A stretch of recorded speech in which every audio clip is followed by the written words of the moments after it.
16 फरवरी 2017 के जे भारंगम में मैथिली नाटक का मंचन भेल छलै, सफल मंचन भेल छलै आप मान जाओ। मेलोरंग रेपेट्री के नाटक के डायरेक्टर प्रकाश जी के असिस्टेंट और एटा जानल मानल रंगकर्मी मिथिला के हिंदी के अमर जी हमरा संगे छथि।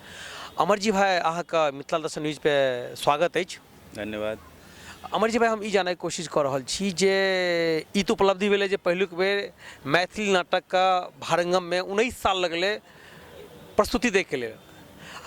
हमरा जे पता लागल है जे अगिला बेर से और बहुत रास मैथिली नाटक का मौका भेटतै से हम ई जानय चाहै छी और जे मिथिला में जते मिथिला में दिल्ली में जे मैथिली नाटक के जे ग्रुप सब छै हुनका सबके की करऽ पड़तनि एहि सफर तक एतऽ तक पहुँचे के लेल से कने अपन मार्गदर्शन दियौ ना।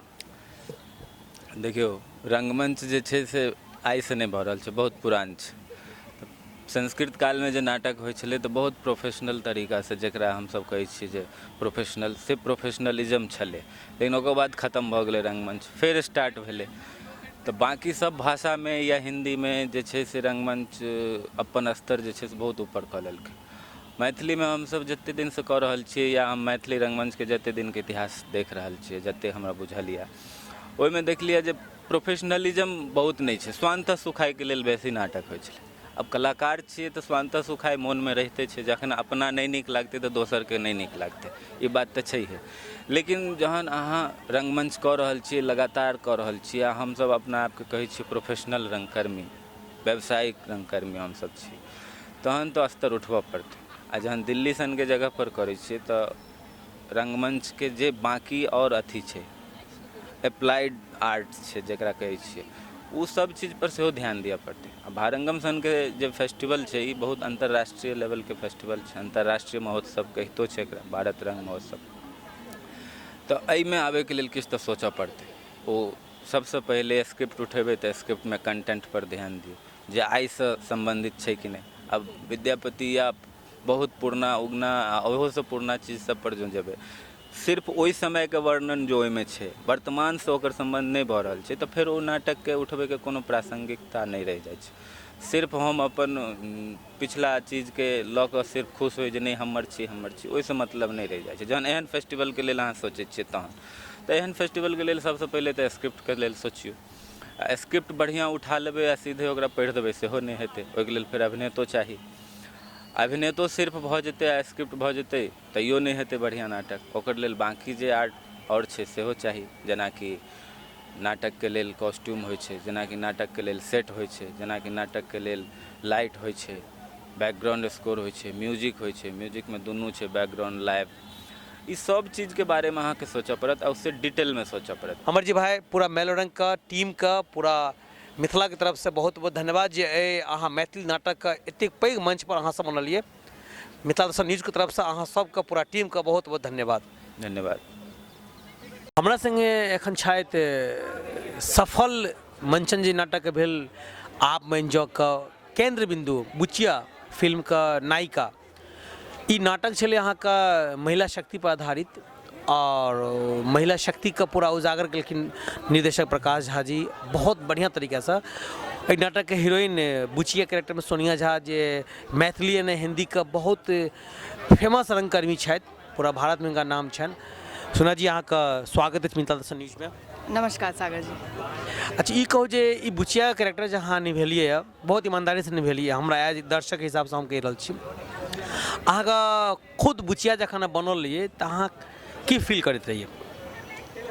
एक्चुअली पहले जहन हम स्टोरी सिर्फ स्क्रिप्ट पढ़लिए और ओहिके बाद प्रकाश सर से डिस्कशन के लिए जे आखिर नॉवेल में की छै, तऽ नॉवेल में तो बहुत किछु छै, तऽ मतलब इजी रहे छै अहाँके ओहि कैरेक्टर के बारे में समझे में जे नॉवेल में आगू की छलै पाछू की छलै बुचिया जे सिचुएशन पर ही प्ले बनलै है।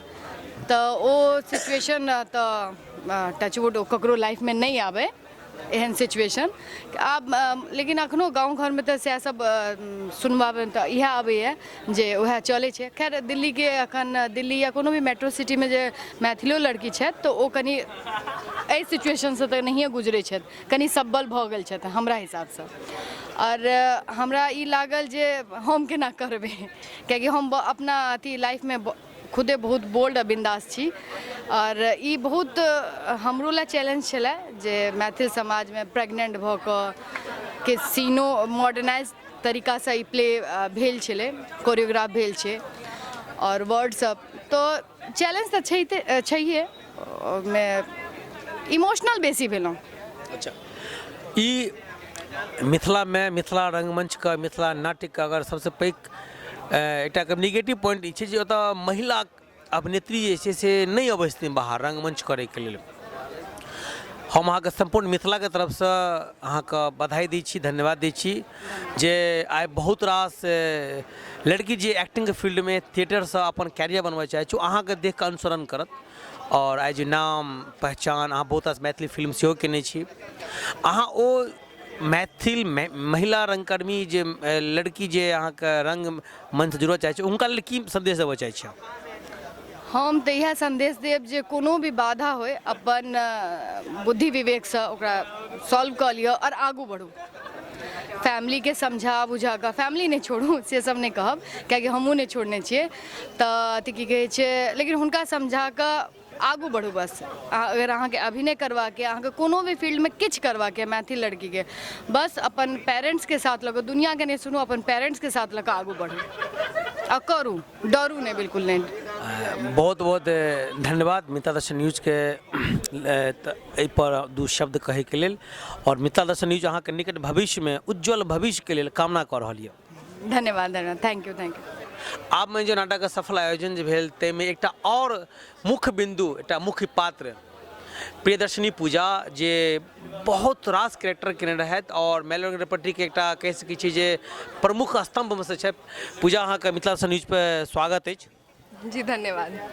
अच्छा पूजा, ई कहू जे एहि नाटक के महिला शक्ति पर आधारित नाटक छलै, नाटक का अहाँ प्रियदर्शनी पूजा कोन तरह से देखलकै, नाटक के कई हिसाब से नाटक देखलकै? जी मिथिला में जे होइ छै हमेशा औरत के नीचा दबायल जाइ छै, ओकरा शिक्षा नहीं देल जाइ छै, तऽ घर घर में औरत के शोषित कयल जाइ छै, मारल जाइ छै, पीटल जाइ छै। सएह सब भेलै नाटक में। हमर कैरेक्टरो ओहने छलै जेकर पति गिरधर रहै छै तऽ काफ़ी ओकरा पर अत्याचार होइ छै, ओकर कतौ बाहर अफेयर रहै छै, तऽ महिला के खुलबाक चाही, शिक्षा देबाक चाही। तऽ हम अपन घरों में सब देखने छी, हमार मामा मामी में झगड़ा या भैया बाबी अड़ोस पड़ोस में, तऽ काफ़ी ओहि सबसे मिलैत जुलैत कहानी छलै। मिथिला के जे बहुत रास लड़की छै जे रंगमंच से जुड़ऽ चाहै छै लेकिन पारिवारिक परिवेश या लाज हया सोच के केना जेबै, ओहि सबके लेल, ओहि सब लड़की के लेल अहाँ सोनिया झा ई सब रोल मॉडल छियै। अहाँ ओहन टाइप के लड़की के लेल की कहऽ चाहै छियै जे मैथिली या हिंदी रंगमंच में मैथिल लड़की केना आबै? नहीं, अहाँके जे चीज़ में मन लागे, जे चीज़ चाहे वो पढ़ाई भऽ, कोनो कला होय, पेंटिंग होय, डांस होय, से अहाँ करबाक चाही। कोनो लड़की होय तो ओकरा ई सब करबाक चाही, अपन मन अपन स्वेच्छा से जिंदगी जीबाक चाही। और मैथिली ही लड़की नहीं, कोनो लड़की अपन मन से पढ़ाई करे, शिक्षा ले, अपन पैर पर खड़े होए, ऐसे गर्वान्वित बात कोनो नहीं भऽ सकै छै। मम्मी पापा के भी एहिमे खुशी होइ छै जे, और हम कहऽ चाहबै जे जते पेरेंट्स छनि उनका मतलब अपन बेटियों सबके जेना बेटा सबके दै छथिन शिक्षा, ओनाहिते दियौ, आगे बढ़ऽ देथिन, अपन पैर पर खड़ा होबऽ देथिन, बस। दर्शक का एगो चीज बता दी कि पूजा नीक नृत्यांगना सेहो छथि, बहुत नीक हिनकर नृत्य होइ छनि और ओ बहुत रास नाटक में अहाँ अयू नाटक का नृत्य के से पूजा से कोरियोग्राफ केने छली। तो पूजा अहाँके उज्जवल भविष्य के लेल मिथिला दर्शन न्यूज कामना करैया और भारत के पूरा संसार का मानचित्र पर मिथिला के नाम अहाँ रोशन करी। जी धन्यवाद। हमरा संगे एखन छथि मेलो रंग के एकटा स्तंभ और ई जे आप में जो नाटक भेल तकर से पूरा संगीत इएह देने छलखिन हँ और अभिनेता सेहो छथि राजीव जी के अहाँके मिथिला दर्शन न्यूज पर अहाँके पूरा टीम के पहले तो बधाई हुए सफल आयोजन के लेल और स्वागत अछि अहाँके। धन्यवाद सब गोटे के बहुत बहुत धन्यवाद, खास कऽ के मिथिला दर्शन न्यूज चैनल के अहाँके पूरा टीम के लेल धन्यवाद जे अहाँ सब बहुत कवर के लिए चीज के। ई उपलब्धि एकटा खाली ई नहीं छै जे मैलोरंग के उपलब्धि छियै या फिर दिल्ली में रहे वाला मैथिल के उपलब्धि छै। पूरे देश में जे भी मैथिल छै जे देख रहल छथिन, पिछला 19 साल में पहिलुक बेर कोनो मैथिली नाटक गेल छै, तऽ ई सभक उपलब्धि छै। हमरा बुझनेसँ जे एहिमे मैलोरंग के खाली योगदान नहीं छै, अहाँ सबके एज अ दर्शक, एज अ न्यूज चैनल सब किछु के बहुत योगदान छै। अहाँ सबके बिना एतेक दूर पहुँचनाइ बहुत मुश्किल रहै, ताहि लेल अहाँ सबके सेहो धन्यवाद, सब दर्शक के धन्यवाद। बहुत बहुत धन्यवाद मिथिला दर्शन न्यूज के तरफ से। अच्छा, हमरा ई कहू जे ई एकटा बड्ड पैघ उपलब्धि भेल एकटा कलाकार के लिए भेबे केलै, संगे एकटा जे छै से गायक संगे म्यूजिक देलियै अहाँ एहन सफल नाटक का। एहि नाटक में जे बैकग्राउंड म्यूजिक देलियै ताहिमे एकटा कोनो एहन धुन, एकटा कोनो एहन गाना छै जे हमरा दर्शक अहाँ सुनबऽ चाहबै? बिल्कुल, वो हम निश्चित रूप से सुनाबऽ चाहब जे ई बंधन जे छै ई टूटले हैं आ बहुत किछु अहिए पर वो गानो छै। बेरा बेरी सँ चटक रहल छै, पड़ल जे बन्हन ओसरा में हो, समय के धारा, समय के धारा, समय के धारा बदलल छै। आरो बहुत काल्हि 4-5 बेर रिहर्सल भेलै, तकर बाद 2 प्रस्तुति भेलै, तऽ हमर गला संग नहि दऽ रहल अइ, ताहि लेल हम माफ़ी मांगब। लेकिन समय के धारा बदललै। 19वां साल में हमसब मैथिली के पहिलुक नाटक लऽ के आयल छियै, लेकिन ई अंतिम नहीं रहतै। ई निश्चित रूप से समस्त मिथिला के जे लोक छथिन, जे जतऽ भी नाटक करै छथिन, हुनका से हमर कहनाइ छै जे मेहनत करू, ई अंतिम नहीं होबाक चाही। एतऽ से जर्नी शुरू भेल छै, आगाँ बहुत दूर जेनाइ छै। बहुत मेहनत लागल है अहाँ सबके आ हमर सबके समस्त मिथिलावासी के, एहि लेल अहाँ सबके धन्यवाद। एहिठाम पहुँचबाक लेल निश्चित रूप से सबसे पैघ योगदान प्रकाश झा के छनि, जे लगातार 6-7 साल से हमरा पर एते विश्वास देखेलखिन, जे लगातार संगीत सफलता अलग बात छै, लेकिन एकटा विश्वास छै जे संगीत देनाइ लगातार, बस यह। धन्यवाद। मतलब ई कहि सकै छियै जे मैथिली नाटक के लेल भारंगम में गेट खुजि गेल छै, आब अबै जाओ और मिथिला का परचम लहराबै जाओ। मिथिला दर्शन न्यूज की तरफ से राजीव जी अहाँ का बहुत बहुत पूरा टीम के बधाई, संगे अहाँ के उज्जवल भविष्य के हम सब कामना करै छी। जी धन्यवाद। आप मान जाओ नाटक के एकटा कहि सकै छी जे केंद्र बिंदु में एकटा एक्टर छलखिन अहाँ के, जे बर के अहाँ के चोरा के बियाह करबे के प्रयास करै छै, आ बर जे छै से बेदी तर से भागै छै। नीक अभिनय केने छलथि निखिल गुप्ता जी। अहाँके सबसँ पहिने पूरा मिथिला दर्शन न्यूज के तरफ से अहाँके भविष्य के शुभकामना अछि। अहाँ एकटा हमर दर्शक के ओहि नाटक के एकटा कोनो नीक डायलॉग रहे अहाँके से सुनबियौ कनि। धन्यवाद मिथिला दर्शन के और प्रकाश झा जी सर के जे हमरा ई नाटक में मौका देलखिन। हम शपथ खाइ छी, हमरा बीए कर दिया तखन हम हिनके से बियाह करब, आ एको पैसा नहीं लेब, नहीं तो हमारे सातों विद्यानाश हो जाए। बहुत नीक डायलॉग चले नाटक में और खूब लाफ्टर आयल चले। चलो निखिल जी, अहाँ के मिथिला दर्शन न्यूज की तरफ से अहाँ के उज्जवल भविष्य के लिए पूरा कामना कर रहल छी। अहाँ खूब तरक्की करू, मिथिला के नाम रोशन करू। ई कहल जाए जे काल्हि जे भारंगम में मैथिली नाटक आब मान जाओ के सफल मंचन कयल गेल, हाउसफुल शो मंचन कयल गेलै। मानल जाए एगो मिथिला के लेल एकटा कोनो एशिया कप जीत के अनलक, तऽ हरेक टीम के एकटा कप्तान होइ छै। तऽ आप में जो नाटक का डायरेक्टर, मैलोरंग कैरेपट्टी का डायरेक्टर प्रकाश झा जी, जे पूरा मिथिला के तरफ से हम मिथिला दर्शन न्यूज टा के नहीं पूरा मिथिला के तरफ से उनका बधाई दै छियनि, धन्यवाद दै छियनि जे अहाँ ई कम से कम ई तऽ भऽ गेलै जे आब आगू भविष्य के लेल पूरा मिथिलांचल के लेल भारंगम में, मिथिला रंगकर्मी के लिए भारंगम में रास्ता खुलि गेलै। मिथिला दर्शन न्यूज के तरफ से पहले तऽ अहाँके बधाई प्रकाश भैया। बहुत बहुत धन्यवाद अहाँ सब जे एकरा संज्ञान में लेलहुँ हैं। नहीं संज्ञान नीति मिथिला के लिए गौरव के बात है। हम प्रकाश भैया ई कहब चाहब जे अहाँ के जे अनुभव भेल, जे अथक प्रयास, अहींटा के प्रयास के वजह से एतऽ तक पहुँचल, ई गर्व से हम कहि रहल छी। हम ई चाहै छी जे आगू जतेक मिथिला के रंगकर्मी से छथि, हुनका लेल एगो सपना छलैया, हुनकर सपना के अहाँ साकार कऽ देलियै। आब हुनका सबके की करऽ पड़तै एतऽ तक नाटक प्रवेश करबेबे के लेल, ताहिके लेल कनि अहाँ। ई बात सत्य छै जे कोनो जेना पहिले अहाँ कहलहुँ जे शिप के एकटा कैप्टन होइ छै, जरूर हम कैप्टन के रूप में अपना आप के कोशिश कलहुँ जे हम कैप्टन के जिम्मेवारी नीक जेना निभाबी। मुदा हमरा संगे जे टीम के मेंबर जतेक छलथि ओ बेसी से बेसी हमरा सहयोग करैत रहलथि। हम सबसँ बेसी आभारी हम हुनके सबके छियनि जे विगत 10 साल 11 साल से हमर संगे हमरा में विश्वास करैत रहला, हम जेना जेना कहलियनि करैत रहला। आइ तकरे परिणाम भेलै जे कि बहुत जद्दोजहद के बाद दिल्ली में हमसब एकटा नीक टीम बनेलहुँ, रंगमंडल बनेलहुँ, आ हुनकर सबके सब रंगकर्मी के सहयोग से आइ भारत रंग महोत्सव में मैथिली नाटक एलै। आ मेलोरंगक एते ई संजोग छै जे ओकर प्रेक्षक एतेक प्रबुद्ध छथिन दिल्ली में जे मेलोरंग के हाउसफुल करैत रहलखिन आ संजोग ई भेलै जे पहिल बेर जहन सिलेक्शन भेलै मैथिली नाटक के तो 3 घंटा के अंदर में हाउसफुल भऽ गेलै आ एतऽ के प्रशासन के बाध्य हुआ पड़लै दोसर शो लगेबाक लेल आ तकर कारण ई छै जे कि जहन जस्ट शो लागि गेलै तऽ शो के वजह से एकटा रास्ता तऽ निश्चित खुजि गेलै जे जँ आब मैथिली एप्लीकेशन एतै भारत रंग महोत्सव में सिलेक्शन कमिटी लग में एतै तऽ ओ बाध्य हेतै ई देखबाक लेल जे एहि भाषा के हम इग्नोर नहि कऽ सकै छियै।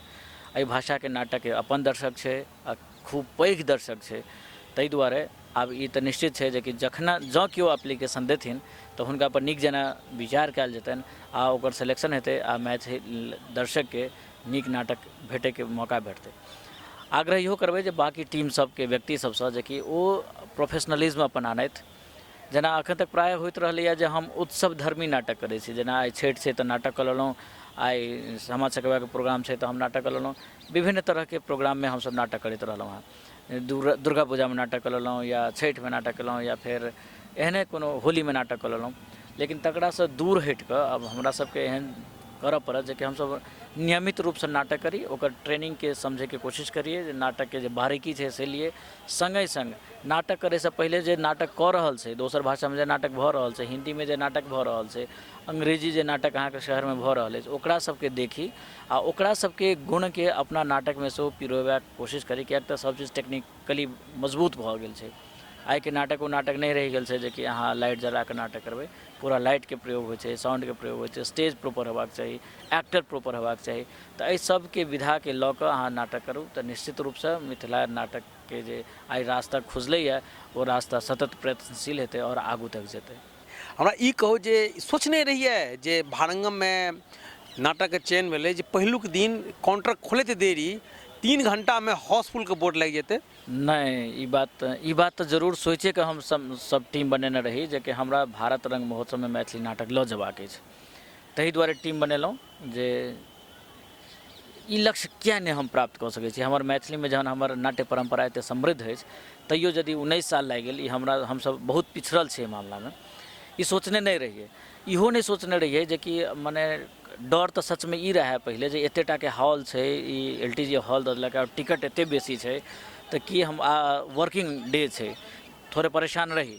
मुदा आश्चर्यजनक सफलता तखन भेटल जखन 10 बजे टिकट ओपन भेलै और 4 बजे जहन टिकटके डिमांड बढ़लै तऽ ओतऽ हाउसफुलके बोर्ड लागि गेलै। जहन हम गेलहुँ देखै लए तऽ हमरा आश्चर्य भेल कि एहिमे बहुत रास व्यक्ति प्रयास कयलथि, जेना अहाँके न्यूज चैनल सेहो बहुत रास प्रयास कयलक, अहाँ व्यक्तिगत रूपसँ सेहो बहुत प्रयास कयलहुँ और जे भी केओ व्यक्ति सब छथि, हमर टीमके सब मेम्बर सेहो बहुत प्रयास कयलथि जकरा ब्रॉडकास्ट करैके लेल। हालाँकि और ब्रॉडकास्ट भऽ सकै छलैए और लोकसब एहिपर कनि चुप्पी साधि देलखिन, मुदा यदि और होइतै तऽ और जल्दी शायद हमरा लगैए आब जे बहुत जल्दी फुल भऽ गेल रहितै। तऽ ई तऽ सचमे अविस्मरणीय क्षण छल हमरा लेल जे हाउसफुलके बोर्ड लागि गेलै। और दोसर बात ई जे कि रातिके 12 बजे ई पता चलल जे दोसरो शो हाउसफुल भऽ गेलै, तऽ ई तऽ हमरा सबके लेल बहुत ज़्यादा हमसब बहुत आभारी छी मैथिल समाजक प्रेक्षक लोकनिके जे और अहाँ सबके जे मीडिया के माध्यम से एतेक लोक की जानकारी देलनि जे एतेक शॉर्ट टाइम में, मतलब 1 दिन 2 दिन के टाइम में एतेक हॉल के फुल कऽ देलियै, ई गर्वक विषय छै। और संगे संग इहो एकटा ई हाउसफुल भेनाइ बड़का रास्ता छै अगला साल मैथिली नाटक के अयबाक लेल। प्रकाश जी के संगे हम मिथिला दर्शन न्यूज के तरफसँ संपूर्ण मिथिला के बधाई दै छी जे पहिलुके बेर में हिनका सबके 6 बेर लगलनि एतऽ पहुँचेमे और पूरा मिथिला पहिलुके बेरमे झंडा गाड़ि देलियै। हम प्रकाश जी के पूरा टीम के पूरा मिथिला के तरफसँ बधाई दै छियनि और ए वीरता जे दिखेलथि हिनका सबके विजय भेलथि ताहिके लेल पूरा मिथिलांचलक तरफसँ अहाँके मेलोरंगके प्रकाश जी अहाँके व्यक्तिगत अहाँके पूरा टीमके बहुत रास शुभकामना, निकट भविष्यके लेल शुभकामना। बहुत बहुत धन्यवाद अहाँ।